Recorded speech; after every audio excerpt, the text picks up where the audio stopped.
Hello बच्चों, बहुत बहुत स्वागत है आपका अपने चैनल कक्षा गणित में। बच्चों, आज होली का त्यौहार है। इसको आप बहुत ही हर्षोल्लास के साथ अपने छोटे बड़े बहन भाइयों के साथ, अपने मम्मी पापा के साथ आप बहुत अच्छे से मना रहे होंगे। इस शुभ अवसर पर आप सभी को बहुत ढेर सारी शुभकामनाएं। तो बच्चों, आज आप पढ़ेंगे शारीरिक, इससे संबंधित जो भी इंपॉर्टेंट प्रश्न हैं उनको आप आज इस वीडियो में कवर करेंगे। जैसा कि आपको पता है कि इससे पहले वाली वीडियो में हमने आपको आव्यूह पढ़ाया था, और आव्यूह की जो संख्यात्मक मान होता है उसी को शारीरिक कहते हैं। कुछ नया नहीं करना है। शारीरिक को प्रदर्शित करने के लिए दो समांतर रेखाएं खींच देते हैं और वही एलिमेंट जो आपके आव्यूह के एलिमेंट होते हैं वही एलिमेंट रख देते हैं। तो इस प्रकार से जो मान प्राप्त होता है वो आपका शारीरिक कहलाता है। इसको हम डिटर्मिनेंट ऑफ ए, अथवा यहां पर दो समांतर रेखाओं के बीच में, जैसे हम कोई इस प्रकार से कोई आव्यूह लिख दें, ये आपका कोई आव्यूह होता है। जैसे हम इसको लिख देते हैं 1 2 3 4 5 6 7 8 9, ये आपका आव्यूह हो गया। इस आव्यूह का क्रम हमें पता है 3/3, 3x3 क्रम का आव्यूह है। इसमें 3 पंक्तियां और 3 स्तंभ होते हैं। तो अगर हम इसका डिटर्मिनेंट बनाना चाहें इस प्रकार से, इसका अगर हम शारीरिक बनाना चाहें तो इस प्रकार से देखो, दो समांतर रेखाएं खींचेंगे और इन्हीं 1 2 3 और 4 5 6 7 8 9 इन्हीं एलिमेंट्स जो है आपके इसके एलिमेंट्स हैं वही एलिमेंट्स यहां रख दें तो ये आपका डिटरमिनेंट का मान ज्ञात हो जाएगा। अब बात करते हैं डिटरमिनेंट का मान कैसे ज्ञात करते हैं। इसके लिए भी देखो थोड़ा समझना है। सबसे पहले ये आपका 3x3 का डिटरमिनेंट है। हम पहले इससे थोड़े से पहले आ जाए। अगर हम एक क्रम का कोई आव्यूह बनाएं और उसको इस प्रकार से लिख दें, जैसे कोई आव्यूह इस प्रकार से, ठीक, ये भी आपका एक शारीरिक बन के तैयार हुआ है। इसको हम प्रथम कोटि का शारीरिक कहेंगे। और प्रथम कोटि का जो शारीरिक होता है उसका मान जो लिखा हुआ है वही लिखना है, कुछ नया कुछ करना नहीं है। अगर इसका क्रम दो कोटि का हो, जैसे शारीरिक कोई इस प्रकार से बना दे, यहां समांतर रेखाओं के बीच में 1 2 3 4 ये हमने एलिमेंट रख दिए।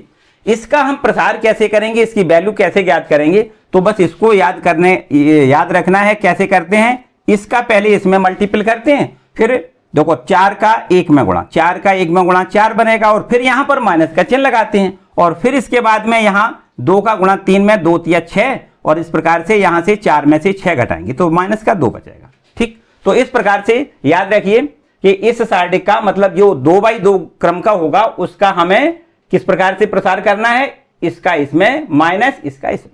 ठीक है, और यदि यहां पर देखो ये 3x3 क्रम का आव्यूह मिल जाए, सॉरी शारीरिक मिल जाए, तो 3x3 क्रम का यदि शारीरिक मिलता है तब इसका प्रसार कैसे करते हैं उसको भी देखो थोड़ा ध्यान दें। इस प्रकार से यहां पर हमने बताया कि एक पंक्ति, ये दूसरी पंक्ति, ये तीसरी पंक्ति, और इधर यहां पर ये पहला स्तंभ, ये दूसरा स्तंभ और ये तीसरा स्तंभ। तो यहां से किसी एक पंक्ति अथवा किसी एक स्तंभ के सापेक्ष इसका प्रसार किया जा सकता है। थोड़ी देर के लिए हम मान लेते हैं कि R1 के सापेक्ष इसका प्रसार कर दें। क्या करें, ये है आपका R1 और ये है आपका R2 और ये है आपका R3। तो यहां से अगर हम R1 के सापेक्ष प्रसार करें तो देखो सबसे पहले आप 1 लिखेंगे, और 1 लिखने के बाद देखो क्या करेंगे, यहां से इस पर और इस पर, यहां पर आप क्रॉस का निशान लगाएं। देखो ध्यान दें, एक पर ये आपका, इसको क्या कहते हैं, A11 A12 A13। ठीक है, तो यहां पर ये आपका जो रो है, रो नंबर 1 है, इसके सापेक्ष इसका प्रसार कर रहे हैं, तो ये 1, और इसको यहां क्रॉस करने के बाद ये 4 एलिमेंट जो बचेंगे 5 6 8 9। ठीक, अब इसका इसमें माइनस इसका इसमें, वो तो अभी हमने 2 गुणा 2 का बता ही दिया आपको। तो पहले सबसे पहले ये एलिमेंट लेते हैं, फिर माइनस का यहां निशान लेते हैं, और माइनस का निशान लेने के बाद ये दूसरा एलिमेंट 2 लें, और फिर इसके बाद में देखो यहां पर इस प्रकार से इसको कैंसिल करेंगे। ये दूसरी वाली पंक्ति और पहली वाली रो, पहली रो दूसरी पंक्ति को कैंसिल करने के बाद आपके पास जो एलिमेंट बचेंगे वो हो जाएंगे 4 6 7 9। तो यहां पर +3 रख दें, और 3 रखने के बाद अब देखो क्या करेंगे, हम पहली पंक्ति और ये आपका तीसरा स्तंभ जब कैंसिल करेंगे तो हमारे पास बचेगा कितना, 4 और ये 5 और ये 7 ये 8। ठीक, और फिर इसके बाद उसी प्रकार से बिल्कुल प्रसार करेंगे जैसे अभी हमने 2 गुणा 2 का प्रसार किया था। कैसे, 5 का 9 में गुणा, 9 पंचे 45, और फिर माइनस 8 का 6 में 8 छंग 48। ठीक है, तो गणना करना तो आपको बिल्कुल सिंपल सी बात है। -2 यहां से वही काम यहां करना होता है, 9 चौको 36 और माइनस का 7 छंग 42 और यहां +3 और इसी प्रकार 4 का 8 में गुणा 8 छंग 48 माइनस का 7 पंचे 35। बस इसको हल करेंगे और आपका ये सार्डिक ए का मान ज्ञात हो जाएगा। अब हल नहीं करेंगे, आप खुद कर सकते हो, ठीक है। अब हम बात करेंगे कुछ इसकी प्रॉपर्टीज की। इसके कुछ प्रगुण होते हैं जिससे इस प्रश्न को बहुत आसान से यहां पर प्रसार करके इसको हल किया जा सकता है। तो कुछ प्रॉपर्टीज हैं वो समझिए। एक बात और बता दें, प्रॉपर्टीज समझने से पहले एक बात और बताएं। जैसे अभी हमने R1 के सापेक्ष इसका प्रसार किया, बाय द वे अगर आप चाहते तो R2 के सापेक्ष भी इसका प्रसार कर सकते थे, आंसर वही आएगा।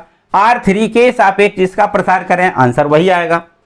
अथवा C1 के सापेक्ष अथवा C2 के सापेक्ष अथवा C3 के सापेक्ष भी प्रसार इनके किए जा सकते हैं, आंसर आपका सेम आएगा, कोई फर्क नहीं। ध्यान ये रखना है, चिन्ह का थोड़ा हिसाब याद रखना है। देखो हम आपको यहां चिन्ह का हिसाब किताब बता दें किस प्रकार से आपको याद करना है। थोड़ा सा क्या, देखो ध्यान दें, पहले यहां पर क्या करते हैं, हम प्लस का चिन्ह लेते हैं। ये देखो हमने बताया प्लस, और फिर इसके बाद में ये आपका माइनस होता है, ये आपका फिर से प्लस होता है, ये वाला, ठीक। और फिर इसके बाद में यहां पर आ जाओ दूसरी वाली पंक्ति पर, तो ये आपका फिर माइनस हो जाएगा, ये प्लस हो जाएगा, ये माइनस हो जाएगा, ये फिर प्लस, ये माइनस और फिर ये प्लस। तो इस तरीके से इसका प्रसार करते समय याद रखिए कि अगर हम C1 के सापेक्ष प्रसार करें, C1 के, तो पहले प्लस लेना है फिर माइनस फिर प्लस।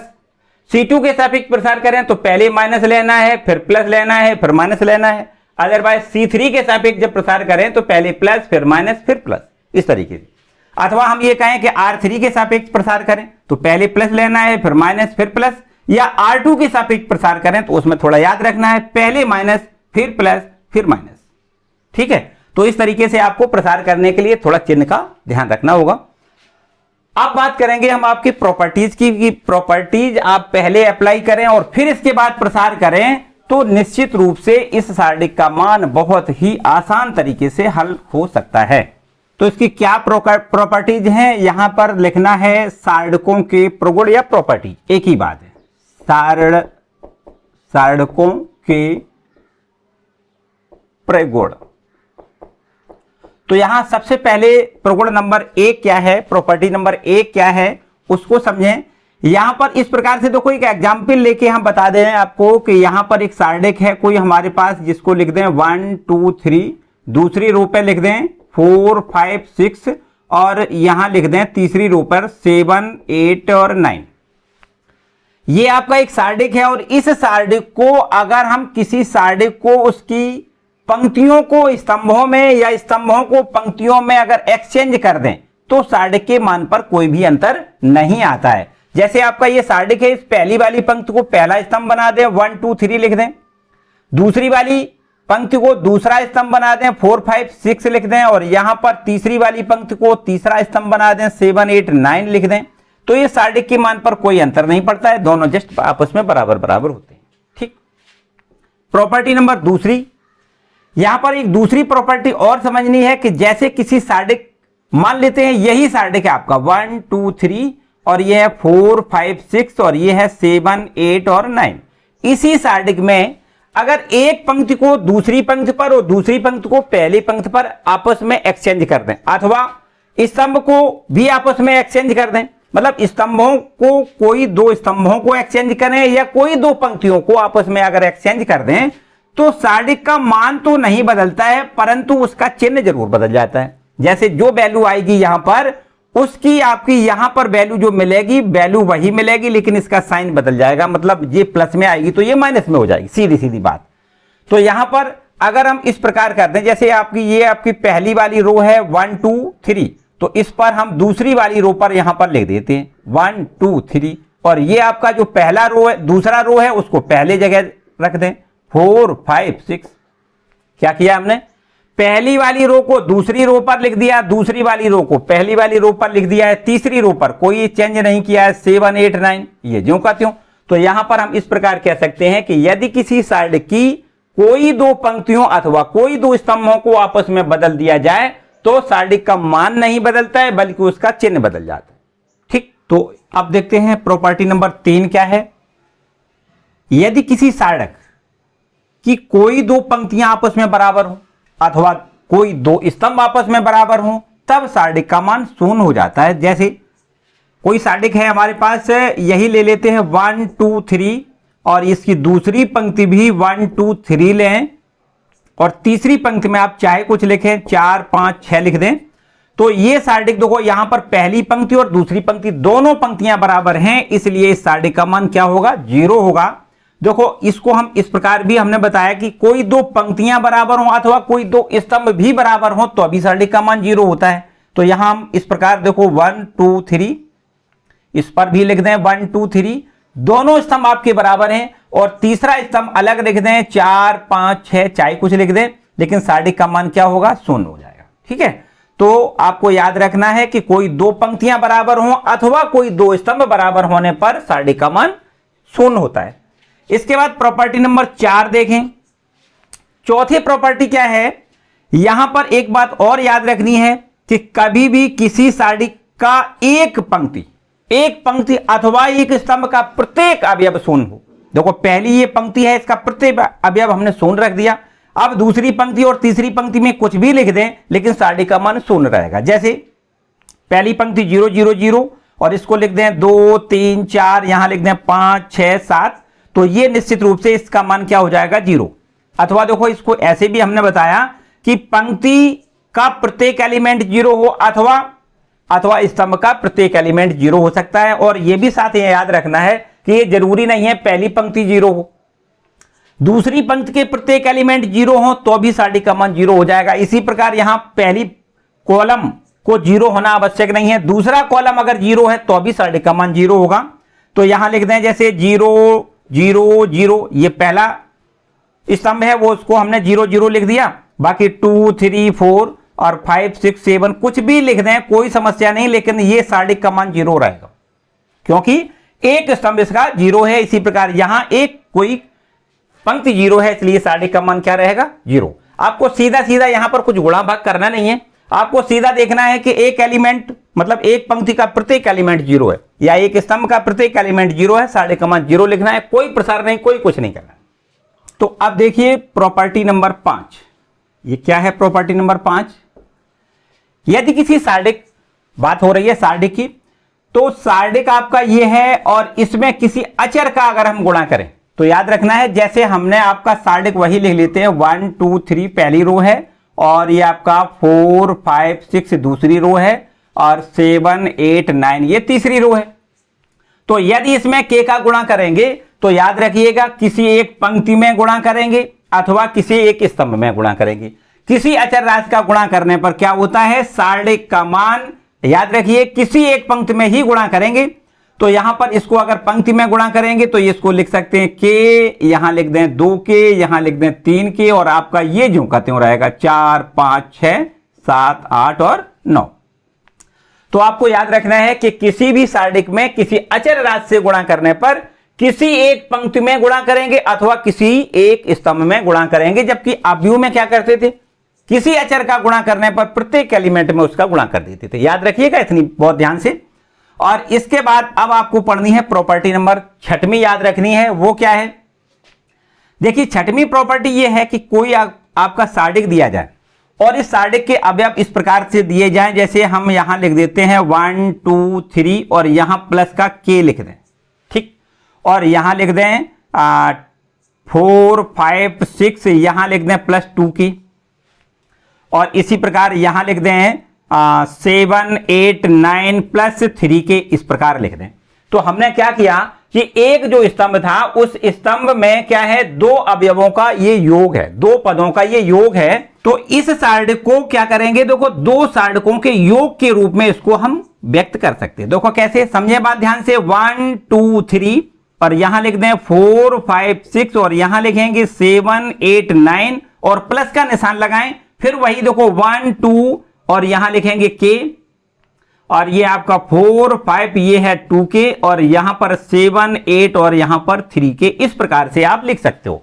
किसी, अच्छा ये जरूरी नहीं है, हमने बताया ये पंक्ति है, सॉरी स्तंभ है, स्तंभ में दो पदों का योग है। यदि हम यहां पर इस स्तंभ में इस प्रकार से, जैसे यहां पर हमने बताया तीसरा स्तंभ है, अगर दूसरे स्तंभ में भी दो पद हो सकते हैं उसको भी हम इसी प्रकार से व्यक्त कर सकते हैं। इसके बाद एक और प्रॉपर्टी है, बहुत ही इंपॉर्टेंट प्रॉपर्टी है, जिसका हम अक्सर सवालों में प्रयोग करेंगे। देखो हम इसको रब कर देते हैं और आपको एक बहुत ही मजेदार प्रॉपर्टी याद रखने के लिए कहेंगे, भैया याद रखना है आपको। क्या है वो प्रॉपर्टी, देखो समझें। जैसे कोई सार्डिक हमें दिया जाए, ये आपका सार्डिक है, वही सार्डिक ले लेते हैं 1 2 3 4 5 6 और 7 8 और 9, ये आपका कोई एक सार्डिक है। इस सार्डिक में आपको देखो ध्यान देना है, इस सार्डिक को हम इस प्रकार लिख सकते हैं। कैसे? किसी भी अचर राशि का गुणा किसी भी पंक्ति में अथवा किसी भी स्तंभ में करके एक पंक्ति से दूसरी पंक्ति को हम जोड़ के लिख सकते हैं। देखो यहां करके हम आपको बताएंगे क्या हम कहना चाह रहे हैं। जैसे ये है आपका R1, ये क्या है R1, और इस R1 को रिप्लेस करना चाहें R1 के साथ जोड़ दें, मान लो थोड़ी देर के लिए KR2, इस प्रकार R1 के स्थान पर आपको, ये R1 है, इसके स्थान पर आपको रखना है कितना, R1 के साथ में KR2 को जोड़ के रखना है। तो सार्डिक आपका देखो इस प्रकार लिख सकते हैं हम, ये आपका 1 है और यहां ये R2 है, R2 में K का गुणा करेंगे तो देखो 4 में K का गुणा कितना हो जाएगा, 4K हो जाएगा। तो 1 + 4K, क्या लिखना है, 1 + 4K। इसको देखें, इसको लिख सकते हैं 2 + 5K, यहां पर K का गुणा करें और इसमें जोड़ सकते हो, कोई समस्या नहीं, सार्डिक का मान नहीं बदलेगा। और इसी प्रकार यहां पर हम लिख सकते हैं 3 + 6K। अब आप R2 को ज्यों का त्यों रख सकते हो, R3 ज्यों का त्यों रख सकते हो, अदरवाइज जोड़ना घटाना चाहो यहां भी जोड़ घटा सकते हो, जैसे हमें प्रश्न में सुविधा पड़े उस हिसाब से हम जोड़ घटा सकते हैं, कोई समस्या नहीं, सार्डिक का मान नहीं बदलेगा। 4 5 6 आपका ज्यों का त्यों, 7 8 9 आपका ज्यों का त्यों। याद रखिए कि जब ये जोड़ने घटाने वाली प्रोसेस करेंगे तो उसमें हम क्यों करेंगे, उसको हम जोड़ने घटाने के लिए हमें ऐसा कुछ जोड़ना घटाना होता है जिससे ये कुछ एलिमेंट 0 आ जाए।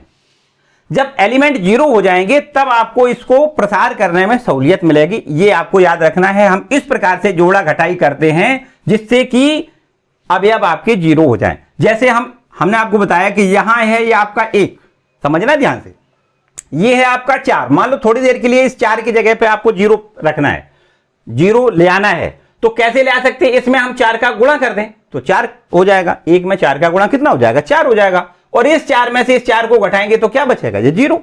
ठीक, अगर बाय द वे मान लो थोड़ी देर के लिए इस यहां पर हमें 0 करना है तो यहां क्या कर दें, हम इसमें हम यहां पर गुणा कितने का कर दें, 3 का गुणा कर दें, सॉरी 2 का गुणा कर दें तो 2 3 6 बन जाएगा, और 6 में से 6 घटाएंगे 0 हो जाएगा।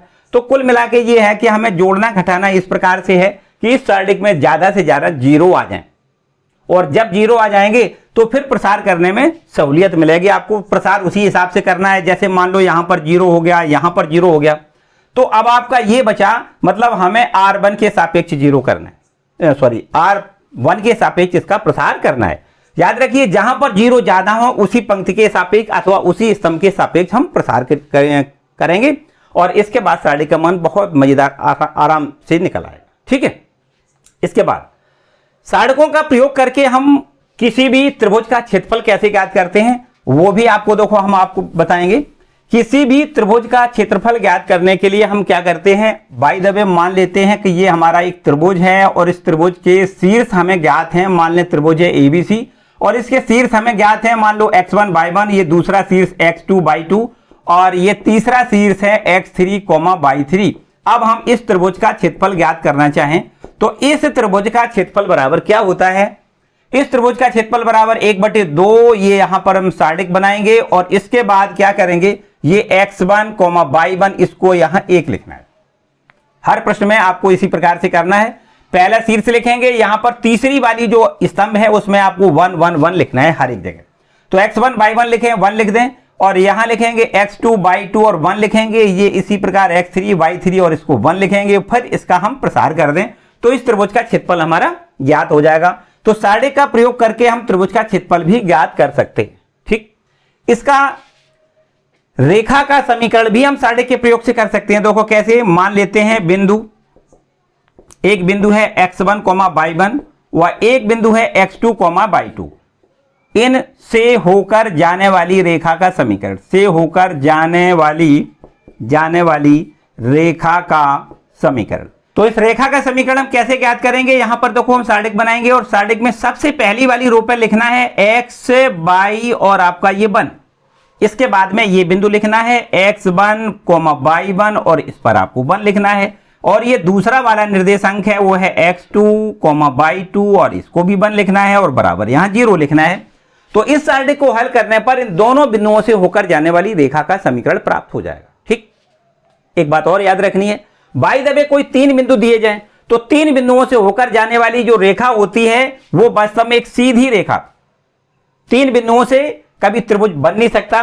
तो अगर आपसे यह पूछा जाए कि ये तीनों बिंदु संरेख हैं या नहीं, तो अब आपको क्या करना है, इस त्रिभुज का क्षेत्रफल बराबर 0 लिख देना है। मतलब अगर इन तीनों बिंदुओं से होकर जाने वाले त्रिभुज का क्षेत्रफल 0 निकलता है तब ये तीनों बिंदु आपके संरेख कहे जाएंगे। ऐसा भी प्रश्न पूछा जा सकता है। ठीक है, तो बस इतना सब कुछ आपने अगर कंप्लीट कर लिया तो ये माने कि आपके सारे प्रश्न बहुत ही सहजता से हल हो जाएंगे, किसी प्रकार की कोई समस्या नहीं रहेगी। तो चलिए अब स्टार्ट करते हैं इस चैप्टर के सारे इंपॉर्टेंट प्रश्न जो आपके बोर्ड परीक्षा के लिए बहुत ही उपयोगी सिद्ध होंगे। तो भाई निश्चित रूप से वीडियो को लास्ट तक जरूर देखें जिससे कि आपके सारे डाउट्स क्लियर हो जाएं और एग्जाम में आप उन प्रश्नों को जरूर हर हालत में अटेम्प्ट कर सकें। तो चलिए आइए देखते हैं। तो देखिए क्वेश्चन नंबर पहला एकदम बहुत छोटा सा प्रश्न है, बहुत इंपॉर्टेंट है। देखो पहला प्रश्न में लिखा है यदि ए कोई आव्यूह है, सार्डिक नहीं, क्या है ये, आव्यूह, और इस आव्यूह अगर ए बराबर कुछ इस प्रकार से हो तो आपको दिखाना है 3 इंटू ए का जो सार्डिक का मान है उसका मान बराबर में 27 इंटू सार्डिक ए के मान के बराबर हमें प्रूव करना है।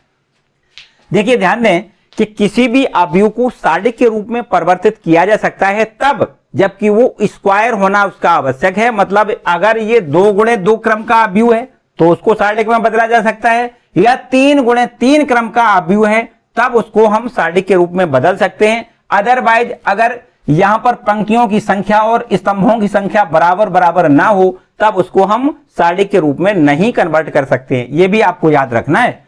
तो यहां ये है आपका आव्यूह और ये आव्यूह ए बराबर हमें इस प्रकार दिया गया है 1 0 1, ये है 0 1 2 और ये आपका है 0 0 और 4।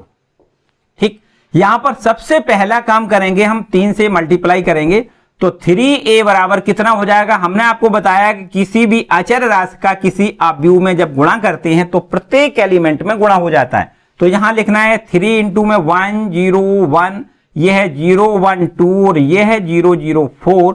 अब हमें क्या करना है, 3 का मल्टीप्लाई करना है हर एक एलिमेंट में, प्रत्येक एलिमेंट में 3 का मल्टीप्लाई, ये हो जाएगा 3 0 3, ये हो जाएगा 0 3 6 और ये हो जाएगा 0 0 12 इस प्रकार से। ठीक है, अब हम क्या करेंगे, इसका हम आव्यूह सार्डिक बना दें। क्या बना दें, सार्डिक बनाए। ये आव्यूह है, इसको अगर हम 3a करके ये सार्डिक में लिख दें तो इसका सार्डिक देखो कितना बन जाएगा, इस प्रकार से ये हो जाएगा 3 0 3 और इसको लिख दें 0 3 6 और इसमें यहां लिखेंगे 0 0 ये 12। ठीक, अब एक बात और बहुत ध्यान से समझना है, अब ये आव्यूह नहीं रहा, क्या बन गया, सार्डिक बन गया। तो सार्डिक में क्या करते हैं, सार्डिक में यदि किसी भी एलिमेंट से, किसी भी पंक्ति से या किसी भी स्तंभ से कोई एलिमेंट जब हम कॉमन लेके बाहर निकालेंगे तो केवल एक पंक्ति से हम बाहर निकालेंगे अथवा किसी स्तंभ से बाहर निकालेंगे। जैसे हम यहां पर पहले वाले पंक्ति से 3 कॉमन ले सकते हैं तो यहां लिख दें 3a, ये इस सार्डिक का मान बराबर कितना, यहां से पहले वाले पंक्ति से 3 कॉमन लें, दूसरी वाली पंक्ति से भी हम 3 कॉमन ले सकते हैं, तीसरी वाली पंक्ति से भी हम 3 कॉमन ले सकते हैं। अब कॉमन के बाद देखो क्या करेंगे, यहां से पहली वाली जो स्तंभ है, पहला वाला जो आपका पंक्ति है उसमें अगर हम 3 का कॉमन लें तो आपको यहां मिलेगा 1, ये 0 और यहां पर 3 से ये एक बार कट जाएगा। दूसरी वाली रो है उसमें भी आपको 3 कॉमन लेना है तो ये बनेगा कितना, 0 और ये 1 और यहां लिख देते हैं 2 और इस तीसरी वाली रो में आपको 3 से भाग देना है तो 0 0 और यहां लिखना है ये कितना, 3 चौको 12 4 बार। ठीक है, तो इस प्रकार यहां हम लिख देते हैं 3 3 9 3 27 और यहां इसको देखें ध्यान से तो इसको हम क्या लिख सकते हैं, सार्डिक ए का मान। देखो ए बराबर जो आव्यूह दिया गया उसका अगर हम सार्डिक बनाना चाहें तो इसी प्रकार, तो देखो ये है ना, तो इस प्रकार से ये सार्डिक में कन्वर्ट हो जाएगा। यहां पर 27 इंटू में सार्डिक ए की वैल्यू हमें यहां पर प्राप्त हो जाती है। तो 3 मतलब इसको इस प्रकार भी पढ़ सकते हैं, मॉड 3a बराबर में 27 इंटू मॉड ए, इस प्रकार से पढ़ सकते हैं। तो ये आपका देखो प्रूफ हो गया। ठीक है, इस तरीके से। क्लियर, समझ में आ गया ना। चलिए नेक्स्ट क्वेश्चन देखते हैं। तो अब देखिए क्वेश्चन नंबर सेकंड। यहां पर जो क्वेश्चन नंबर सेकंड लिखा है ये 2014, 2016, 2018 और 2019 4 बार प्रश्न आया है लगातार, इसलिए आप इसको हम कह सकते हैं कि बहुत ही इंपॉर्टेंट है। हालांकि जो भी प्रश्न बता रहे हैं सारे इंपॉर्टेंट है, लेकिन ये 4 बार आया है इसलिए इसको हम बहुत ही महत्वपूर्ण कह सकते हैं। यहां पर देखो सबसे पहले आपको क्या करना है, यहां LHS लिखना है, मतलब लेफ्ट हैंड साइड क्या है 1x प्लस अल्फा, और यहां लिख देते हैं y प्लस में z माइनस अल्फा। दूसरी रो पर आपको लिखना है 1y प्लस बीटा, और यहां लिखना है z plus x minus beta, और यहां तीसरी रो पर लिखना है 1z प्लस गामा, और यहां लिखना है x plus y minus gamma. और ये आपका जो LHS है इसमें आपको करना क्या है, 0 के बराबर प्रूफ करना है। तो यहां देखो सीधा सीधा काम इस प्रकार से दिखाई दे रहा है कि अगर हम इन दोनों को जोड़ दें, मतलब सीधा सीधा C2 क्या है, ये C2 पर लिख दें, मतलब C2 को रिप्लेस कर दें C2 प्लस C3। यहां पर C2 और C3 इन दोनों को जोड़ के यहां C2 पर रिप्लेस करना चाह रहे हैं। तो देखो क्या करेंगे, C1 से हमें कुछ भी नहीं करना है, 1 1 1 ज्यों का त्यों लिखना है। ये है C2 और ये है C3, इन दोनों को जोड़ के आपको C2 पर लिखना है। तो आप ध्यान से देखें, अगर इन दोनों को जोड़ दें, ये माइनस का अल्फा ये प्लस का अल्फा कैंसिल हो जाएगा, तो आपको मिलेगा कितना x plus y plus z। और बिल्कुल ठीक इन दोनों को जोड़ने के बाद बीटा बीटा कैंसिल हो जाएगा, तो इसको भी हम इसी प्रकार लिख सकते हैं x plus y plus z। और इसी प्रकार इन दोनों को जोड़कर हम यहां पर लिखेंगे तो ये गामा से गामा कैंसिल हो जाएगा, इसको भी हम लिख सकते हैं x plus y plus z। और इसको आप ज्यों का त्यों लिखेंगे, जैसा हमें दिया गया है उस पर हमने कुछ क्रिया करी नहीं है, इसलिए y plus z minus alpha ज्यों का त्यों, और z plus x minus beta ये भी ज्यों का त्यों, जबकि लास्ट में जो लिखा है x plus y minus gamma ये भी आपको ज्यों का त्यों रखना है। अब आप देखिए ध्यान से, ये C2 है, इसमें से प्रत्येक element x plus y plus z है, जो कि यहां से तीनों जगह से कॉमन है। तो हम x plus y plus z यहां से कॉमन ले लेते हैं, तो अब हमें बचेगा कितना, C1 आपका ज्यों का त्यों 1 1 1, और C2 में से हमने x plus y plus z common लिया है, तो इसको भी हम 1 1 1 लिख सकते हैं। और आपका ये ज्यों का त्यों रहेगा y plus z minus alpha, और ये z plus x minus beta, और ये भी आपको x plus y minus gamma लिखना है, ये इस तरीके से। ठीक है, अब आप ध्यान से समझें, तो ये C1 और C1 बराबर में क्या है, C2 है। तो अगर C1 बराबर C2 आ जाए, हमने आपको बताया कि किसी भी सारणी की कोई दो पंक्तियां बराबर हों अथवा कोई भी दो स्तंभ बराबर हों तो सारणी का मान 0 होता है। तो बस इसको हम सीधा सीधा 0 के बराबर लिख दें, यहां लिख देते हैं। यहां पर क्या लिख दें, इसको हम लिख दें x plus y plus z आपका ज्यों का त्यों, और इसको हम 0 लिखेंगे, बराबर पूरा 0। क्यों यहां पर 0 हुआ है, ये यहां इसको ये भी लिख देंगे कि C1 और C2 आपस में बराबर हैं, इसलिए हमने इसको 0 के बराबर लिखा है, और 0 का गुणा x plus y plus z में होगा तो बराबर 0 हो जाएगा। ठीक, एकदम सिंपल सा है, एक बार फिर से समझ लें हमने किया क्या है। यहां पर ये है आपका C2, ये है आपका C3, इन दोनों को जोड़ करके C2 पर लिखा है, और बाकी C3 को ज्यों का त्यों लिखा है, C1 को भी ज्यों का त्यों लिखा है। अब इसके बाद में यहां C2 है, इसमें से x plus y plus z common लेके बाहर निकाला, तो ये आपका 1 1 1 तीनों हो गया। पहले से ये 1 1 1 है, मतलब C1 C2 दोनों बराबर हैं, इसलिए सारणी का मान क्या हो गया, 0 हो गया, और 0 का x plus y plus z में गुणा बराबर 0। तो इस तरीके से हम कह सकते हैं कि ये आपका क्वेश्चन नंबर दूसरा प्रूफ होता है। क्लियर, नेक्स्ट क्वेश्चन देखिए। अब देखिए क्वेश्चन नंबर 3, ये क्वेश्चन 2017-18 में लगा 2 बार आया हुआ है। तो यहां सिद्ध करिए, क्या लिखा है, पहली रो है 1 1 1, दूसरी रो है 1 1 प्लस x 1, और तीसरी रो है 1 1 1 प्लस y। इसका हमें मान x इंटू y के बराबर प्रूव करना है। एकदम आसान प्रश्न है। देखो LHS लें और इसमें यहां लिख देते हैं, पहली रो पर 1 1 1, दूसरी रो है आपका 1 1 प्लस x 1, और तीसरी रो है 1 1 1 प्लस y।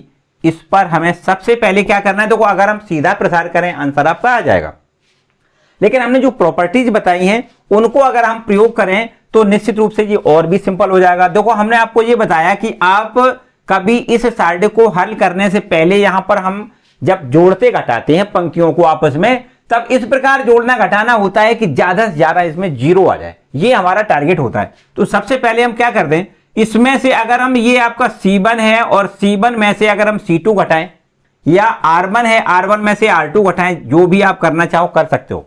यहां पर चलो यही C1 कर देते, C1 पर रिप्लेस करेंगे C1 माइनस C2 लिखेंगे, और ये C2 को रिप्लेस करेंगे तो C2 माइनस यहां C3 लिखेंगे। चलिए यहां करके देखते हैं।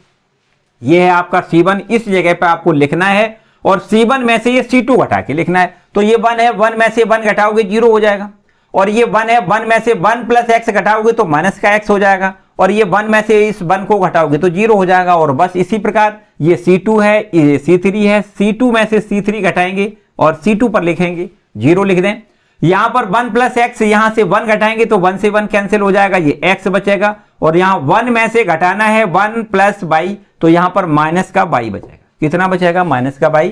यहां हमने C3 को कुछ टच नहीं किया है, इसलिए 1 1 1 प्लस y आपको ज्यों का त्यों रखना है, ठीक है। और इसके बाद यहां पर देखो, जब 2 जीरो यहां पर मिल गई तो आप 2 जीरो के बाद हमें क्या करना है, इस R1 जो लिखा है, इस R1 के सापेक्ष प्रसार सीधा करना है। ये 0 है, ये 0 है, ये 1 है, देखो यहां पर 0 लिखना है। फिर हमने बताया था पहला प्लस लेते हैं, फिर ये माइनस का लेते हैं, तो ये भी 0 ही है।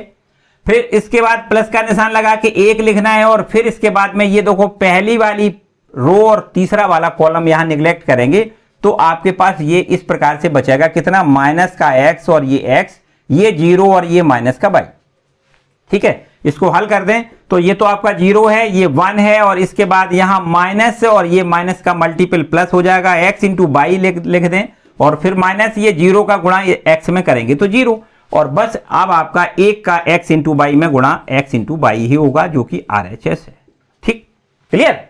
तो इस तरीके से ये क्वेश्चन नंबर 3। नेक्स्ट देखते हैं। अब देखते हैं नेक्स्ट क्वेश्चन, जो कि है क्वेश्चन नंबर 4।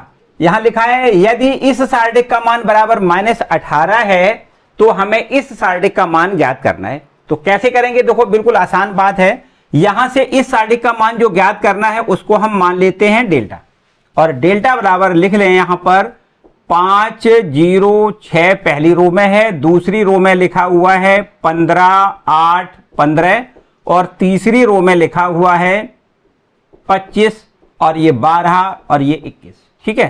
शर्त इसमें दी गई है कि बिना गणना किए हुए मानी प्रसार नहीं करना है, सीधा सीधा इसकी मदद से हमें इसकी जो वैल्यू है वो ज्ञात करनी है।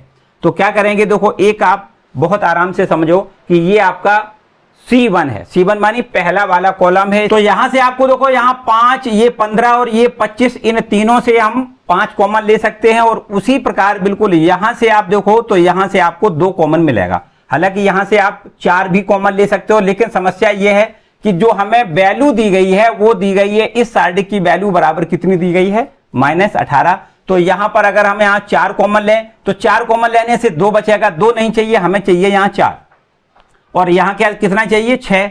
तब इस पूरे की वैल्यू मिलेगी वो -18 के बराबर मिलेगी। तो यहां से देखो C1 से हम C1 से 5 तथा C2 से 2 कॉमन लेने पर यहां कॉमन लेने से देखो क्या बचेगा। यहां अगर हम कॉमन लें तो C1 से हम 5 कॉमन लें तो यहां से देखो 1 हो जाएगा, ये 5 तिया 15 3 हो जाएगा, ये 5 पंचे 25, ये 5 हो जाएगा। और यहां से हमने जो कॉमन लिया है वो हम यहां रख लेते हैं 5, ठीक। और यहां से हमने 2 कॉमन लिया है तो यहां इंटू में 2 रख दें, और ये 0, और यहां से 2 कॉमन में चला जाएगा, 4 बचेगा, ये 4 तिया ये 3 बचेगा, और यहां से 2 से भाग करेंगे तो 6 बचेगा, है ना। और यहां इस पर हमने कुछ नहीं किया है, 6 और ये 15 और ये 21 आपको ज्यों का त्यों लिखना है, ठीक है। अब आप ध्यान से देखें तो ये दिया गया सारणी बन रहा है, और इस सारणी की वैल्यू कितनी है, -18। तो इसके जगह पे आपको टोटल -18 लिखना है, और ये आपका देखो 5 दूनी 10, और इसको हम लिख देते हैं -18, ठीक। और इसकी वैल्यू हमें ज्ञात हो जाएगी -180, ठीक है। तो हमने इसका प्रसार नहीं किया, और इसकी मदद से हमने क्या किया है, इसकी वैल्यू ज्ञात करी। कितनी वैल्यू आती है, -180, क्लियर। नेक्स्ट क्वेश्चन देखिए, ये है क्वेश्चन नंबर 5। लगातार 2 बार पूछा गया है, 17 और 18 में। देखो क्या लिखा है, दर्शाइए कि बिंदु A, B प्लस C, दूसरा बिंदु है B, C प्लस A, तीसरा बिंदु है C, A प्लस B, तीनों बिंदु संरेख हैं, ऐसा हमें प्रूव करना है। तो संरेख के लिए क्या होता है, जब तीनों बिंदु संरेख होते हैं तो संरेख के लिए प्रतिबंध होता है, यहां लिख दें संरेख के लिए प्रतिबंध। प्रतिबंध तो क्या संरेख के लिए प्रतिबंध होता है, इन तीनों बिंदुओं से बनने वाले त्रिभुज का क्षेत्रफल बराबर 0 होना चाहिए, क्योंकि जब तीनों बिंदु संरेख होंगे तो त्रिभुज बनेगा ही नहीं, और जब त्रिभुज नहीं बनेगा तो त्रिभुज का क्षेत्रफल कितना होगा, 0 होगा।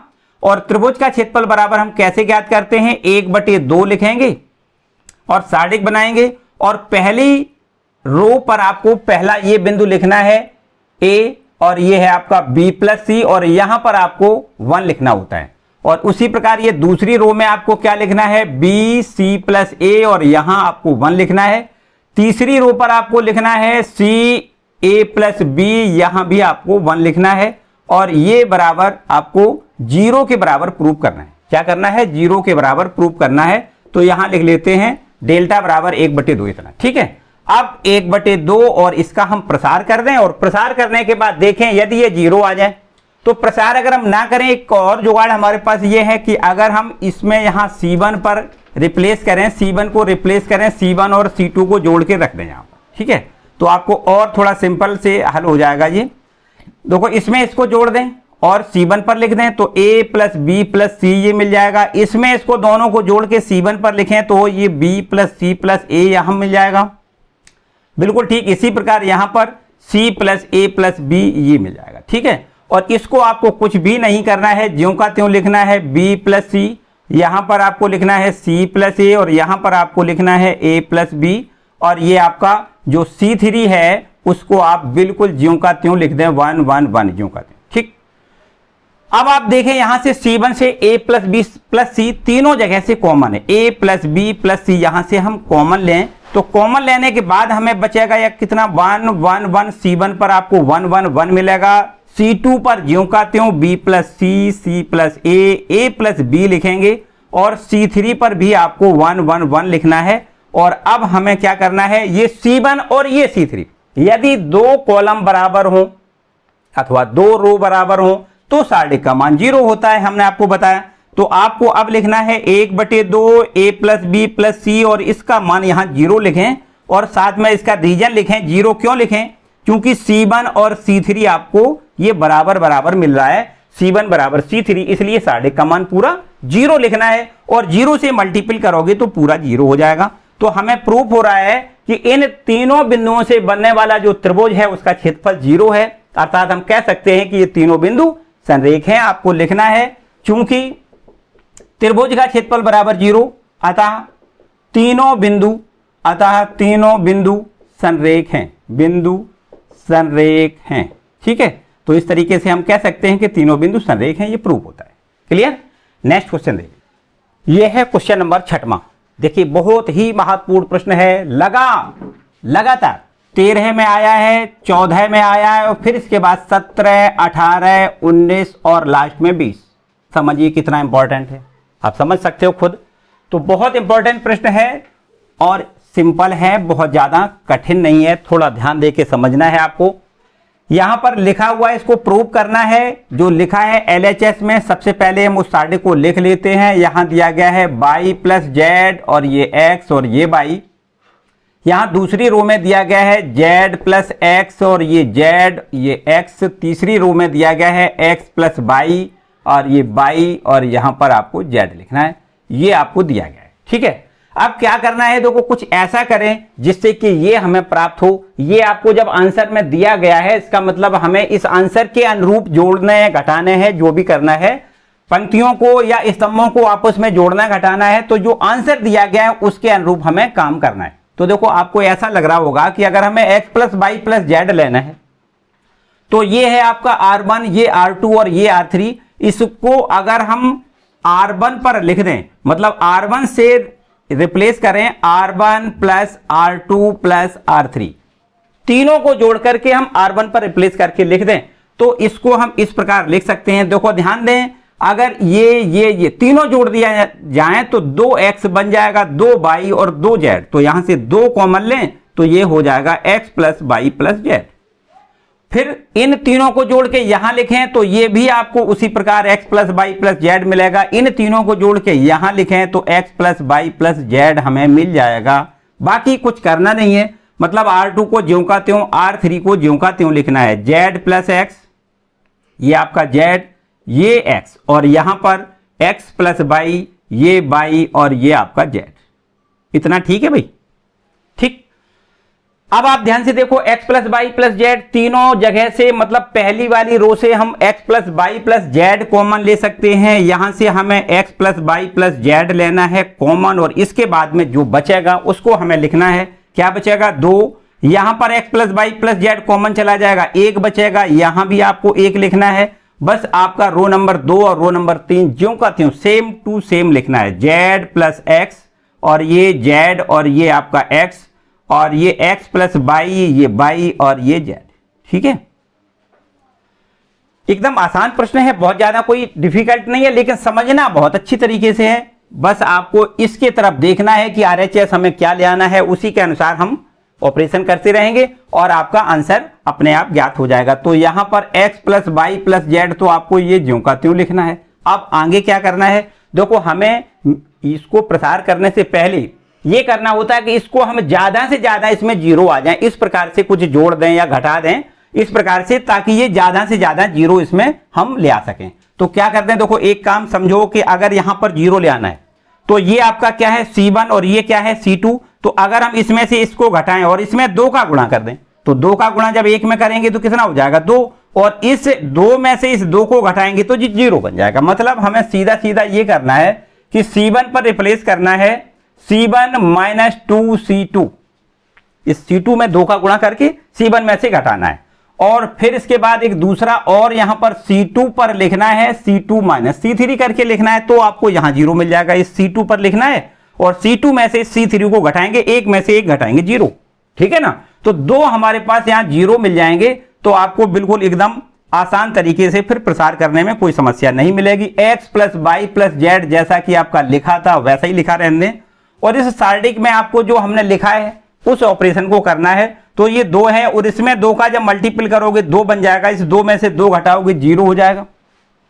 यहां देखो, इसमें 2 का गुणा करेंगे तो 2 का गुणा करने से 2z हो जाएगा x, ये z प्लस एक्स इसमें से यहां घटा देंगे तो माइनस का ये z बचेगा, मतलब x माइनस जेड बचेगा। क्या बचेगा? x minus Z. और बिल्कुल ठीक इसी प्रकार यहां देखिए, 2 का मल्टीपल करोगे 2z हो जाएगा, और यहां x प्लस वाई में से माइनस का 2y घट जाएगा तो माइनस का 1y बचेगा, x माइनस वाई बचेगा। क्या लिखना है? x minus Y. ठीक है ना? इसके बाद देखो, यहां पर भी काम आपको क्या करना है? C2 पर रिप्लेस करना है C2 माइनस C3 से। तो C2 ये है, C3 ये है, C मतलब 1 में से 1 घटाएंगे, और यहां पर आपको लिखना है 0। ये z है, इसमें से x घटाएंगे तो z माइनस एक्स लिख देना है, और यहां y में से हमें z घटाना है, y माइनस जेड लिखना है 1, और ये आपका x, और ये आपका z ज्यों का त्यों एज सच लिखना है। ठीक है? इसके और आगे थोड़ा बढ़ाएं तो इसको लिखेंगे x plus Y plus Z, और इसके बाद में देखो ध्यान दें, ये आपका जो C1 है, सॉरी R1 है, इस R1 के 2 एलिमेंट तो जीरो हो गए। अब एक एलिमेंट बचा, बस इसी के सापेक्ष आपको प्रसार करना है।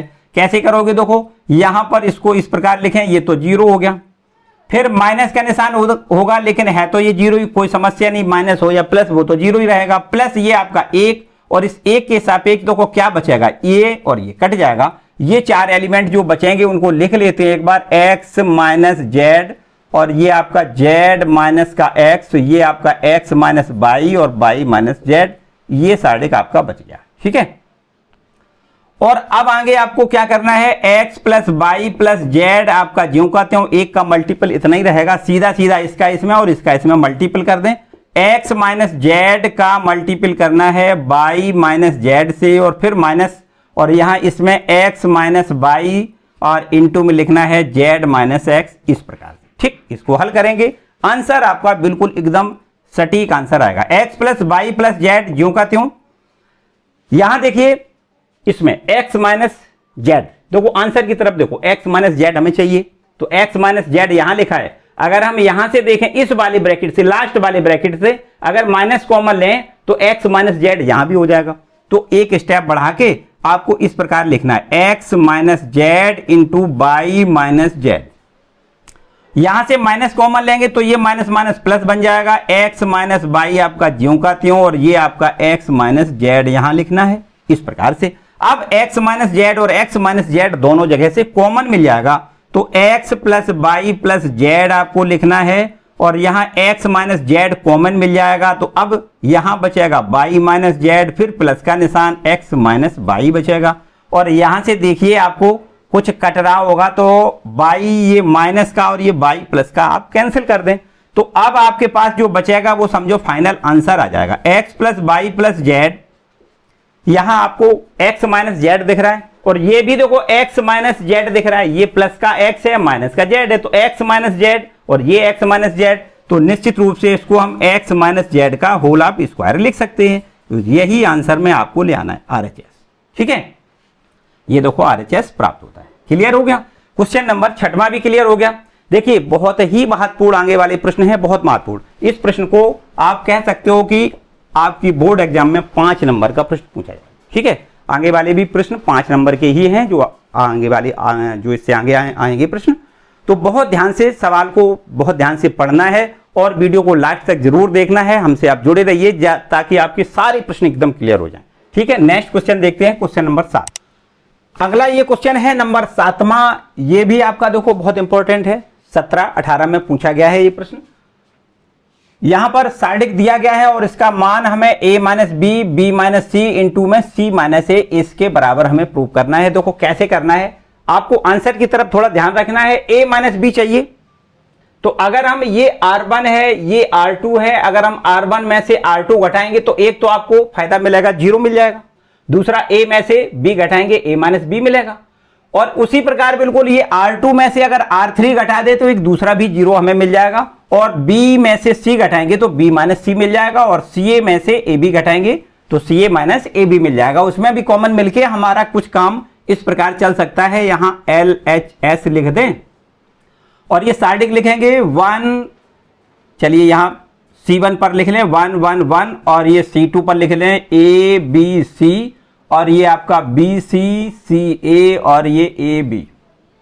ठीक है, अब हमें क्या करना है, अब आपको करना है R1 को रिप्लेस करना है R1 माइनस R2 से, और R2 को रिप्लेस करना है R2 माइनस R3 से। कैसे करोगे देखो ध्यान से समझें। ये है आपका R1 ये वाला, और ये R2। अब एक में से एक घटाओगे 0, a में से b घटाओगे a माइनस बी, और bc में से हमें ca घटाना है तो bc माइनस ca मिलेगा, और R2 में से अब हम R3 को घटा दें तो ये 1 है, ये 1 है, 1 में से 1 घटाओगे 0 मिलेगा, b में से c घटाओगे b माइनस सी मिल जाएगा, और ca में से हम ab घटाएंगे तो ca माइनस ab मिल जाएगा।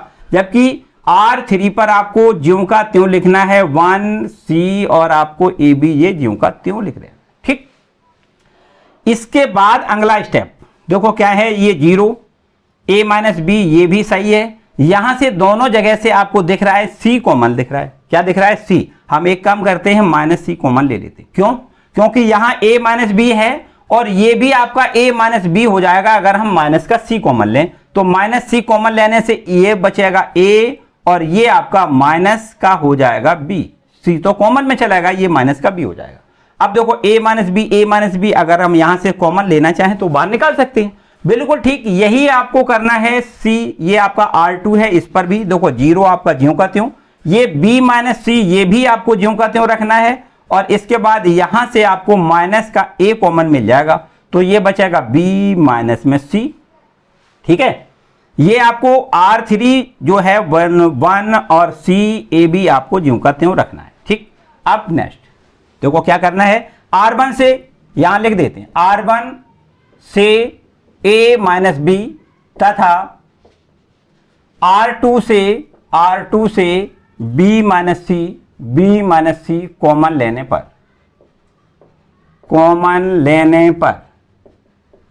तो देखो कॉमन लें तो क्या बचेगा यहां पर, a माइनस बी कॉमन से बाहर, b माइनस सी कॉमन से बाहर। अब देखो यहां क्या बचेगा, ये तो 0 है, 0 ही बना रहेगा, यहां से a माइनस बी कॉमन चला गया 1 बचेगा, यहां से a माइनस बी कॉमन चला जाएगा तो क्या बचेगा माइनस सी। माइनस सी लिख देना है। यहां से देखिए b माइनस सी कॉमन लें तो ये आपको 0 ज्यों का त्यों रखना है। b माइनस सी कॉमन चला जाएगा 1 बचेगा, b माइनस सी कॉमन चला जाएगा तो माइनस का a बचेगा, और ये आपका देखो 1c 1 और ये c और a b आपको ज्यों का त्यों रखना है। इतना ठीक। इसके बाद देखिए क्या करते हैं, अब यहां पर a माइनस बी और b माइनस सी ये आपका है C1, इसमें 2 जीरो ऑलरेडी हो गए, तो अब आपको C1 के सापेक्ष प्रसार कर देना। C1 के सापेक्ष प्रसार करने पर तो ये तो आपको देखो पहला वाला ये तो 0 ही है, ये दूसरा ये भी 0 है। अब आपको +1 लिखना है और साढ़े के बीच में देखो क्या बचेगा 1 माइनस सी 1 माइनस ए। ठीक, इस प्रकार। क्लियर। तो a माइनस बी आपको ज्यों का त्यों रखना है, b माइनस सी ज्यों का त्यों रखना है। अब देखो इसका इसमें मल्टीपल करना है तो माइनस का a लिखें और फिर माइनस, और इसका इसमें मल्टीपल माइनस का c हो जाएगा तो माइनस माइनस प्लस का c लिखना है। ठीक। अब बताओ c माइनस ए इसको लिख सकते हो, तो अब आंसर आ गया a minus B, b minus C और c माइनस सी, ये हो गया इसका आंसर। बहुत इंपॉर्टेंट। ठीक है, नेक्स्ट क्वेश्चन देख। अब देखिए क्वेश्चन नंबर 8, बहुत ही मजेदार इंपॉर्टेंट प्रश्न है। 13 में पूछा गया है 2013 में, और फिर इसके बाद 16, 17, 18 और 19 में नहीं पूछा गया है, 20 में फिर से पूछा गया है। बहुत ही इंपॉर्टेंट प्रश्न है। तो यहां पर चलिए देखते हैं। सबसे पहले आप देखें जो RHS लिखा है ये हमें प्रूव करना है। तो कैसे करना है, ये कुछ देखो इस प्रकार से आपको याद रखना है कि a का क्यूब प्लस b का क्यूब प्लस c का क्यूब माइनस का 3abc अगर इस फॉर्म में कोई व्यंजक होता है तो उसका हम गुणनखंड किस प्रकार लिखते हैं। उसका गुणनखंड होता है a plus B plus C, दूसरे ब्रैकेट में लिखते हैं a का स्क्वायर प्लस b का स्क्वायर प्लस c का square minus ab minus bc minus ca। ये होता है इसका a cube plus B cube plus C cube minus 3abc का गुणनखंड ये होता है। ठीक है ना। अब आप ध्यान से समझें कि ये और ये इसमें क्या अंतर है। इसमें अंतर ये है कि अगर इसमें यहां पर माइनस से मल्टीप्लाई कर दिया जाए तो आपका यही बन जाएगा। तो निश्चित रूप से हम कह सकते हैं कि इसके गुणनखंड हमें इस प्रकार मिलेंगे, यहां पर माइनस आ जाएगा। ठीक है ना, बस केवल माइनस आ जाएगा और आपको इस प्रकार से इसका हमें गुणनखंड करना है। तो सबसे पहले करना क्या है, a प्लस बी प्लस सी एक गुणनखंड हमें प्राप्त करना है।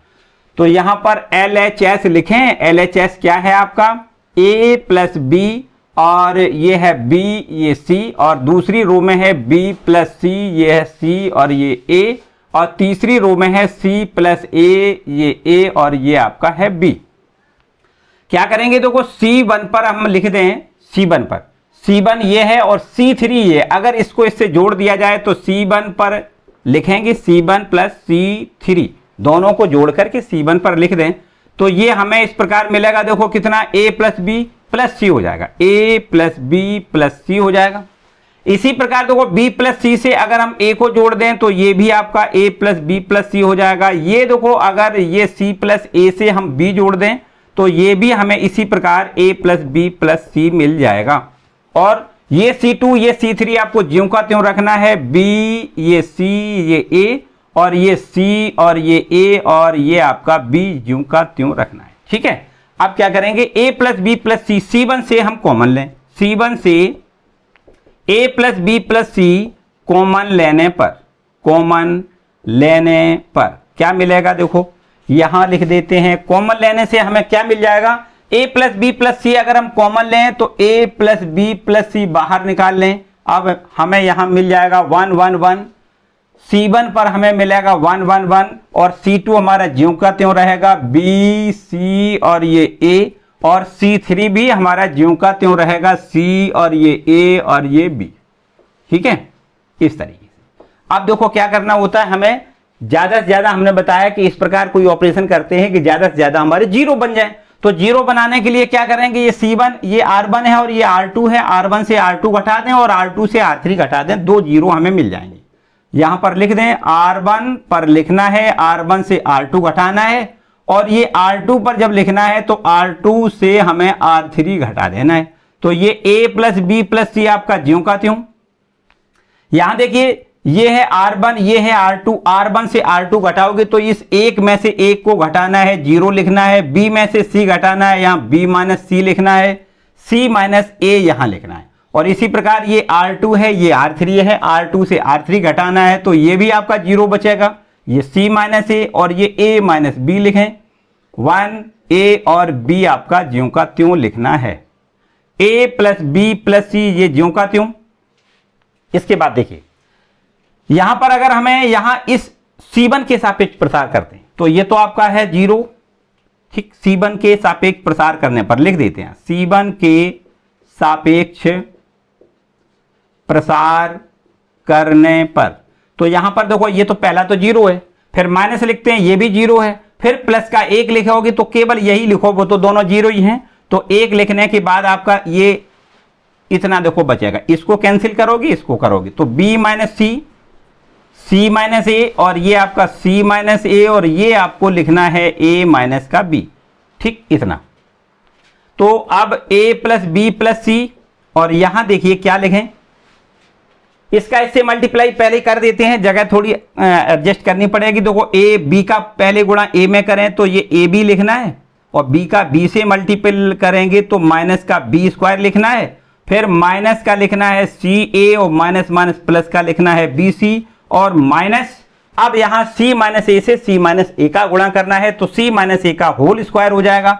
तो C माइनस A का होल स्क्वायर हम प्रसार भी साथ साथ करेंगे और माइनस का निशान इसलिए चिन्ह भी बदलेंगे, दोनों एक साथ कर दें तो ये हो जाएगा C स्क्वायर और प्लस की जगह माइनस हो जाएगा A स्क्वायर और माइनस दोनों के गुणा का दूना होता है, उसको प्लस लिखना है, दूना मानी 2 लिखना है, C का A में गुणा करके लिखना है, ठीक इस तरीके। तो अब क्या बचेगा, थोड़ा पीछे आना पड़ेगा, यहां आ जाओ, देखो A plus B plus B, A plus B plus C आपका ज्यों का त्यों और इसका हमें देखो इस प्रकार लिखना है, ध्यान दें, माइनस का बचेगा A स्क्वायर, माइनस का ही है B स्क्वायर, माइनस का ही है C स्क्वायर और इसके बाद प्लस का लिखना है AB और प्लस का ही लिखना है BC और ये 2 CA में से एक CA घट जाएगा, प्लस का CA लिखना है 1, ठीक है।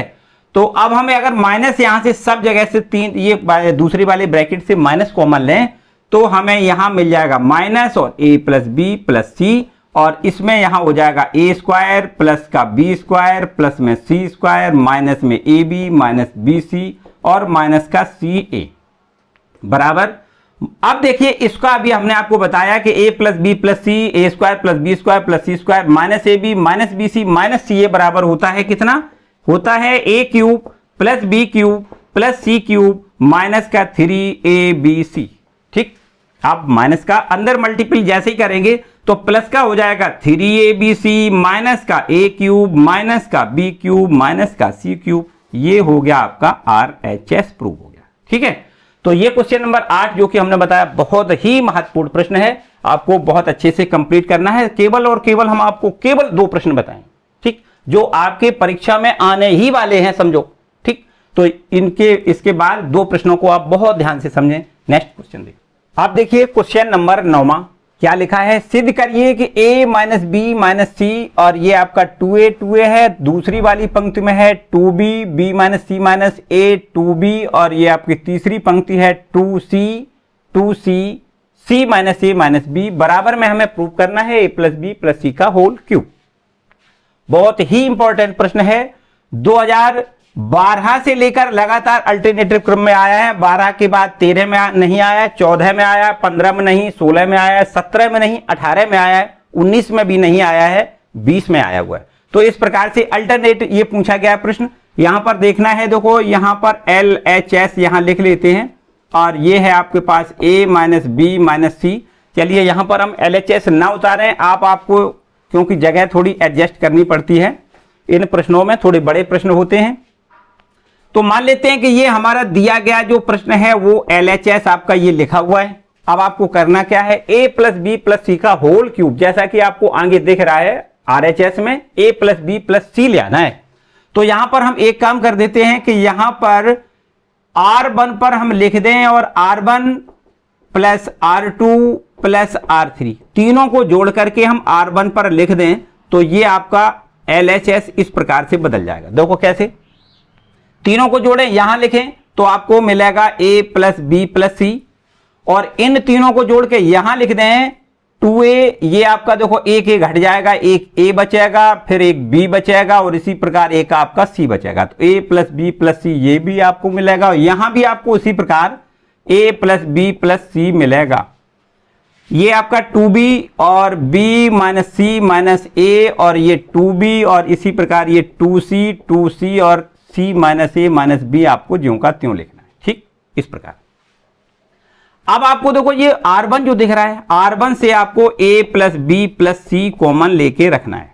ठीक है, तो ये आपको एक मिलेगा, यहां भी आपको एक मिल जाएगा, यहां भी आपको एक मिल जाएगा। अब ये R2 जो है वो ज्यों का त्यों 2b b minus C minus a, ये आपका 2b, और ये 2c ये भी है 2c, ये c minus a minus b इस प्रकार से मिलेगा। अब आपको क्या करना है, अगर हम ये C1 है ये C2 है, C1 से C2 घटा दें एक जीरो मिल जाएगा, C2 से एक C3 घटा दें दूसरा जीरो मिल जाएगा। तो दो जीरो जब मिल जाएंगे तो फिर हम इसके बाद प्रसार कर देंगे, सीधा आंसर आ जाएगा। a प्लस बी प्लस सी आपको ज्यों का त्यों रखना है, और यहां पर देखो C1 को रिप्लेस करना है काहे से, C1 में से C2 घटा के, और C2 को रिप्लेस करना है C2 माइनस C3 को घटा के। इस प्रकार यहां लिख दें, ये आपको देखो 1 है, 1 में से 1 घट जाएगा, 0 बचेगा। यहां पर देखो 2b है, 2b में से अगर हम घटाएंगे तो ये माइनस के सारे चिन्ह हो जाएंगे, वो माइनस वाला है वो प्लस का हो जाएगा। तो b 2b है, एक b घट जाएगा, एक b प्लस का बचेगा, प्लस का c बचेगा, प्लस का a बचेगा। तो कुल मिला के हमें मिलेगा a प्लस बी प्लस सी, और यहां 2c में से 2c घटाओगे 0 मिल जाएगा। यहां देखिए ये 1 है, 1 घटाएंगे 0 हो जाएगा। b minus C minus a, यहां पर माइनस का 2b जब घटाएंगे तो माइनस का ही a मिलेगा, माइनस का b मिलेगा, माइनस का c मिलेगा। माइनस तीनों जगह से कॉमन लें तो minus a plus B plus C हो जाएगा। और इसी प्रकार देखो यहां देखिए ये माइनस का हो जाएगा, ये प्लस का, ये प्लस का, तो आपको मिलेगा a प्लस बी प्लस सी। ठीक है, और इसके बाद में आपको यहां 1, यहां 2b, यहां c minus a minus b ज्यों का त्यों रखना है। अब आप ध्यान से समझें, ये C1 इसमें a plus B plus C common है, ये C2 है इसमें भी a plus B plus C common मिल रहा है। तो अब आपको यहां पर लिख लेना है C1 व C2 से, C1 व C2 दोनों से लिख दें, C1 व C2 दोनों से a plus B plus C common लेने पर, तो जब कॉमन मिलेगा तो देखो a plus B plus C तो पहले से लिखा हुआ है, ये पहले से लिखा हुआ है, और यहां से a plus B plus C common मिलेगा तो इसका वर्ग हो जाएगा। एक बार और कॉमन मिलेगा तो हम क्यूब सीधा लिख देते। ठीक, a प्लस बी प्लस सी का क्यूब बन जाएगा। अब आपको यहां लिखना है 0 1 0, यहां लिखना है 0 माइनस 1 और ये आपका 1, और यहां लिखना है 1 2b और ये आपका c minus a minus b ज्यों का त्यों रखना है। ठीक है, अब आप R1 के सापेक्ष प्रसार कर दें, आंसर आ जाएगा। R1 के सापेक्ष प्रसार करने पर,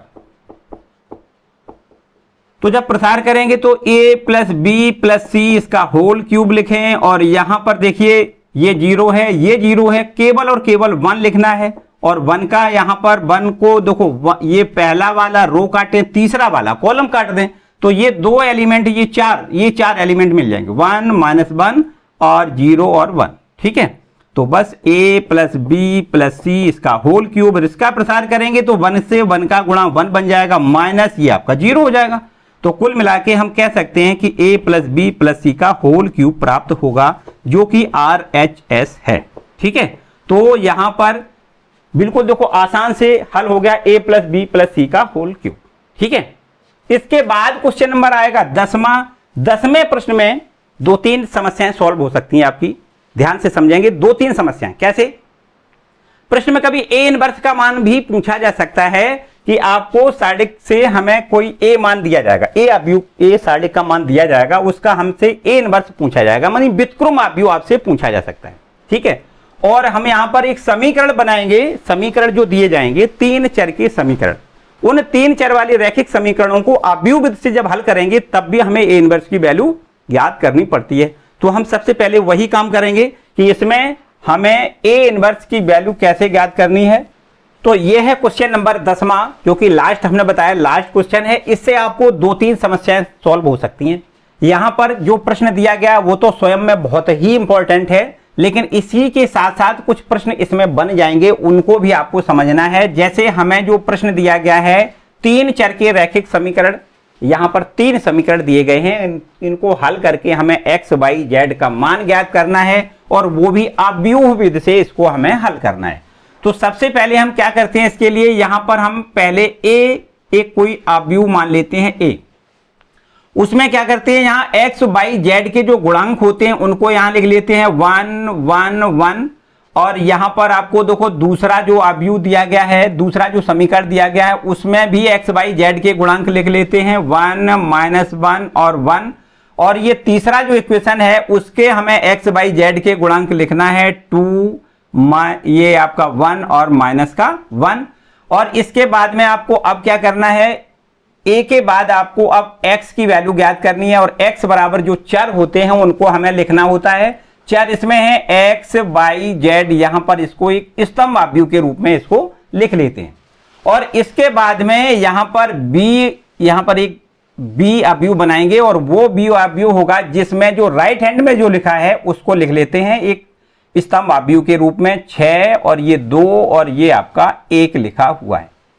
ठीक है, जो राइट हैंड में लिखा हुआ है उसको हम लिख लेते हैं b अवयव, और वो b अवयव किसमें बनाना है, स्तंभ अवयव के रूप में आपको बनाना है। अब हमें क्या करना है, इसका हमें सारणिक का मान ज्ञात करना है। तो सारणिक का मान कैसे ज्ञात करोगे, आपको पता ही है, जो अब तक करते रहे वही काम करना है। देखो 1 1 1, और इसमें दूसरा रो है 1 -1 1, तीसरा रो है 2 1 और माइनस का 1। ठीक है, इस अवयव को हमने सारणिक के रूप में बदल लिया। अब हमें इसका प्रसार करना है। मान लेते हैं r1 के सापेक्ष अगर प्रसार कर दें, तो r1 के सापेक्ष प्रसार करने पर देखो कितना मिलेगा, इसका इसमें मल्टीपल करोगे, माइनस माइनस प्लस हो जाएगा, 1 में 1 का मल्टीपल 1, और ये -1 का 1 में गुणा 1 ही रहेगा। इसके बाद यहां पर -1 लिख दें, और फिर इसके बाद इसको कैंसिल करोगे तो ये आपका 1 में -1 का गुणा -1 रहेगा। फिर माइनस यहाँ फॉर्मूले में होता है, और 2 का 1 में गुणा 2 एकम 2 लिखना है। फिर प्लस ये 1 इसके सापेक्ष 1 के सापेक्ष, देखो यहां पर इसको कैंसिल करोगे, 1 का 1 में मल्टीपल 1, माइनस का 2, माइनस माइनस प्लस का 2 बन जाएगा। इसको लिख सकते हो आप 0, इसको आप लिख सकते हो माइनस का 3, और माइनस का 1 का मल्टीपल प्लस 3 हो जाएगा, और ये भी आपको प्लस का 3 लिखना है, तो कुल मिला के ये 6 बन जाएगा। अगर by the way mod a की वैल्यू मानी डिटरमिनेंट a की वैल्यू यदि ये 0 ना होती तो हम a इनवर्स का मान ज्ञात नहीं कर सकते थे। इसका आपको याद रखना है। हमने आपको बताया कि अगर बाय द वे कभी a दिया जाए, और a अगर प्रश्न में कोई दे और उसके a इनवर्स का मान हमें अगर ज्ञात करना हो, तो सबसे पहले आपको यही समझना है कि a इनवर्स हम कैसे ज्ञात करेंगे। तो a इनवर्स तक तो हम वही प्रोसेस करेंगे जो इसके लिए करते हैं, और वही a इनवर्स के लिए करते हैं, सेम प्रोसेस करनी है। देखो यहां पर हमने सबसे पहले इसके सारणिक का मान जो निकाला वो 0 नहीं होना चाहिए, तभी हम a इनवर्स का मान ज्ञात कर सकते हैं। और फिर इसके बाद में हम क्या करेंगे, देखो यहां पर बहुत समझदारी से काम करना है। हमें निकालना है कोफैक्टर ऑफ a, मतलब a के हमें सहखंड निकालना है। क्या करना है, सहगुणनखंड निकालना है, और उन सहगुणनखंडों को एक अवयव के रूप में हम डायरेक्ट बना के दिखाएं आपको, सीधा आपको बहुत ज्यादा। वैसे तो ये होता है कि सबसे पहले हम a11 निकालेंगे, मतलब पहले देखो a11 a12 a13, बहुत लंबा चौड़ा प्रोसेस हो जाएगा, और a21 a22 a23, और इस प्रकार से a31 a32 a33, ये हमें इतना काम करना होता, इतना। ठीक, यहां पर हम सबसे पहले इस कोफैक्टर को इस प्रकार से बनाते हैं। ठीक है, सहगुणनखंड।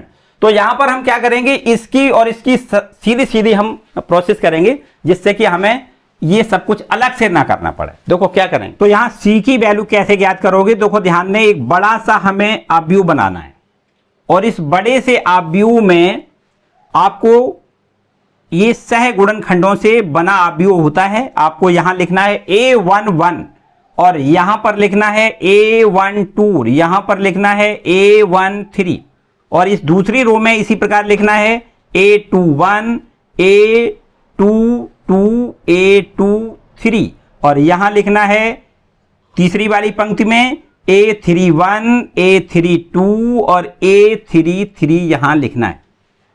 चिन्हों का थोड़ा ध्यान दें, यहां पर लिखना होता है, पहला ये प्लस का होता है, ये आपका माइनस का होता है, ये फिर प्लस, ये माइनस, ये फिर प्लस, इसको माइनस लिखना है, इसको प्लस लिखना है और इसको माइनस लिखना है, यहां पर इसको माइनस लिखना है, फिर लास्ट में ये बचा, ये अपने आप प्लस का हो जाएगा।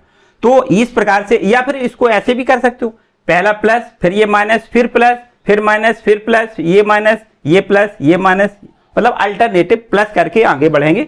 तो इस प्रकार से ये कोफैक्टर्स ऑफ सी निकल आएगा। मतलब अवयव जो बना है वो कहां से बना है, सहगुणनखंडों से अवयव बना है, वो है सी।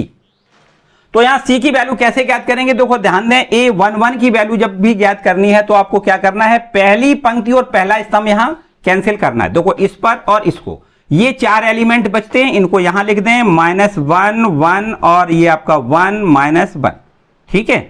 और इसी प्रकार आपको यहां पर A21 की वैल्यू लिखनी है, तो ये आपका पहली पंक्ति और दूसरा स्तंभ काटना है, तो ये आपको मिलेगा 1, क्या मिलेगा 1 1 और ये 2 माइनस का 1। और इसी प्रकार ये तीसरा स्तंभ काटना है, पहली पंक्ति काटना है, तो ये आपके पास बन जाएगा 1 माइनस का 1 2 और 1, ठीक। पहली पंक्ति आपकी कंप्लीट। और अब आपको दूसरी वाली पंक्ति पे लिखना है, तो देखो दूसरी पंक्ति काटनी है, पहला स्तंभ काटना है, तो आपको यहां लिखना है 1 1 1 1 और ये 1 -1 1 -1। और इसी प्रकार बिल्कुल देखो, ये दूसरी पंक्ति और दूसरा ही स्तंभ काटना है, तो आपको लिखना है 1 1 2 -1 1 1 2 -1। यहां पर दूसरी पंक्ति तीसरा स्तंभ काटना है, तो आपको लिखना है 1 1 2 1 1 1 2 1, ठीक है। तीसरी पंक्ति काटना है और पहला स्तंभ काटना है, तो देखो 1 1, क्या लिखना है 1 1 और -1 1, ठीक है। और इसी प्रकार से अब आपको यहां देखो तीसरी पंक्ति और दूसरा स्तंभ काटना है, तो 1 1 1 1, चारों एलिमेंट 1 1 1 1 हो जाएंगे।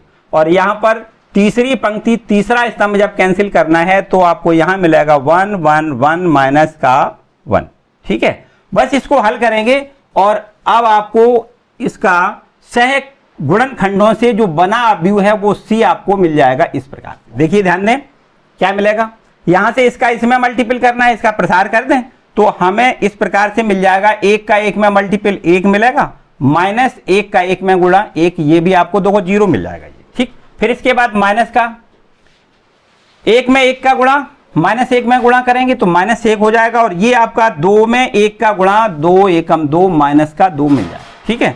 और इसके बाद यहां पर आपको क्या करना है, देखो ध्यान दें, 1 का 1 में गुणा 1 लिख दें, फिर माइनस, और ये 2 का -2 में गुणा 2 का -1 में गुणा करेंगे तो माइनस का 2 और माइनस माइनस प्लस का ये 2 बन जाएगा, ठीक है।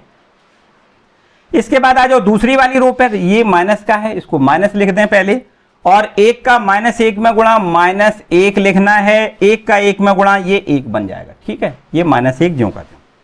इसके बाद यहां भी वही काम करना है, देखो क्या करना है, 1 का -1 में गुणा -1, और फिर इसके बाद माइनस, ये फॉर्मूले में होता है, 2 का 1 में गुणा 2 एकम 2। अंत में यहां पर इसको माइनस में लिखना है, और 1 का 1 में गुणा 1 पहले, फिर माइनस बीच में, और 2 का 1 में गुणा 2 एकम 2, तो ये आपको 2 ही रखना है, ठीक है। और अब आपको तीसरी वाली रो पर लिखना है, देखो 1 का 1 में गुणा 1, फिर माइनस, और ये माइनस माइनस प्लस का 1 लिखना है। फिर इसके बाद यहां पर देखो ये माइनस का है, चलिए माइनस लिख देते हैं, 1 का 1 में गुणा 1 और फिर -1, और इसी के बाद आपको अंत में क्या लिखना है, माइनस का 1 लिखना है, माइनस फॉर्मूले में और 1।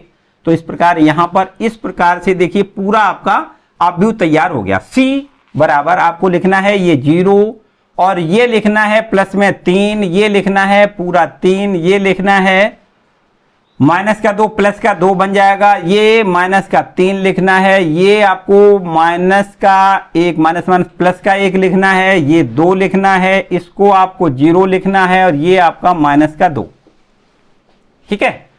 अब आपको क्या करना है, एडजॉइंट, क्या करना है, एडजॉइंट ए। तो एडजॉइंट ए बराबर आपको क्या करना होता है, जो आपका ये सह गुणनखंड से बना अवयव ज्ञात हुआ है उसका हमें ट्रांसपोज करना है, परिवर्त करना है। तो इसको हम इस प्रकार देखो बदल सकते हैं। एडजॉइंट ए बराबर कैसे निकालोगे, इसका ट्रांसपोज करना है, मतलब जो पंक्तियां हैं उनको स्तंभों में बदलना है, स्तंभों को पंक्तियों में बदलना है। तो पहली पंक्ति है उसको पहले स्तंभ में बदल दें 0 3 3, और ये दूसरी पंक्ति है उसको दूसरा स्तंभ बदल दें 2 -3 1, ये तीसरी पंक्ति है इसको तीसरे स्तंभ में बदल दें तो ये हो जाएगा 2 0 -2।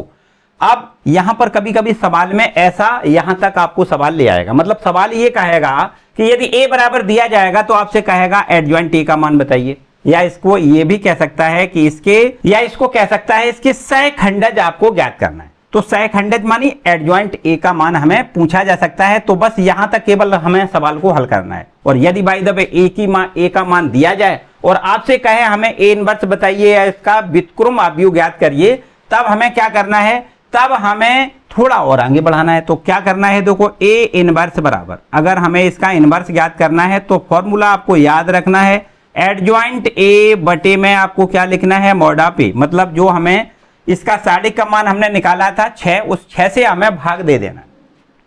तो देखो क्या बनेगा 1/6, और यहां पर लिख देते हैं ये आपका जो अवयव है उसको लिख दें 0 2 2, और यहां पर लिख दें दूसरी वाली रो में 3 -3, और ये आपका 0, और यहां तीसरी रो में लिख दें 3 1 और -2।